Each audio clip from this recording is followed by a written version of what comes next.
Hey everybody, hope you guys are doing alright, man. So, I understand anger and rage and hate. I mean, I've spent a lot of time in that area, and it's toxic, bro.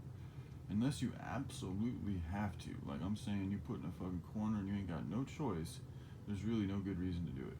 That's the only time it's absolutely necessary. Like it's a fight or death, or you're fighting for something dire, something serious, not everyday shit. Like it really should not be used every day at all. It should be used probably, maybe, ideally, hardly ever. Like it'd be nice to know live a life where you go years without ever having to get into that place.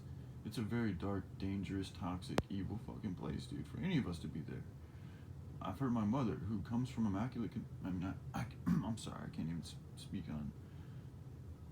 I've told them I'm not going to speak about my family as long as I live here. I'm going to stick to that. So I'm sorry. I'm just. I know of people that come from very good places that still have issues with hate and have still done and said things that are very evil. So my point being, we can all fall into this.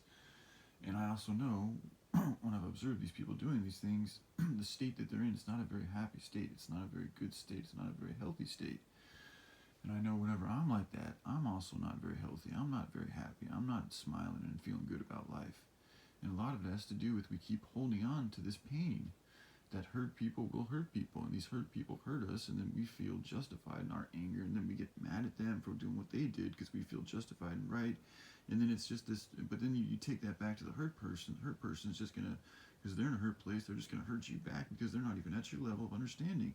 So it's like the person who's really higher up in love should take the position, the loving position, and not perpetuate more rage, not perpetuate more anger, not perpetuate more hate.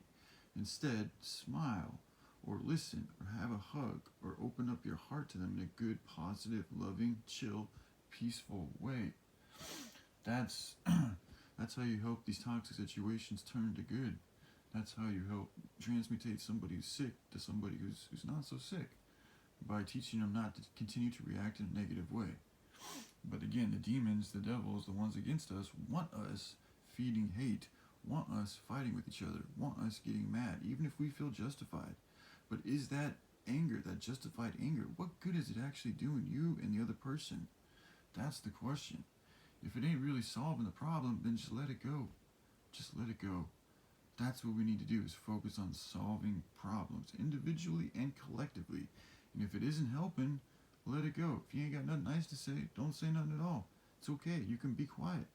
Because that, whatever comes out your mouth is going to affect your mood immediately. So just take heed. The words that come out of you have much more of an effect than you realize. And that's a huge lesson for myself. Because I've put myself in shitty states of being just because I've continued to unleash hate and anger and pain onto the world. And I've expressed it. I've had to do it to get it out of me. But at the same time, in doing it, I've also had to deal with repercussions of all that hate. And even from my standpoint, I've been pretty cool and like not trying to hurt others, just expressing, but even that can be detrimental to your own self, because in doing so and getting so vehement about it, I'm putting myself in the place to where I feel like a victim. And then I'm feeding that victim mentality, which just kills my energy and my strength and my own ability to persevere through my own challenges and be my own fucking man and not need others, and also take accountability for the bed that I fucking made. So, and just always, it's not good to hate. So, alright, I love y'all. Take care. Bye.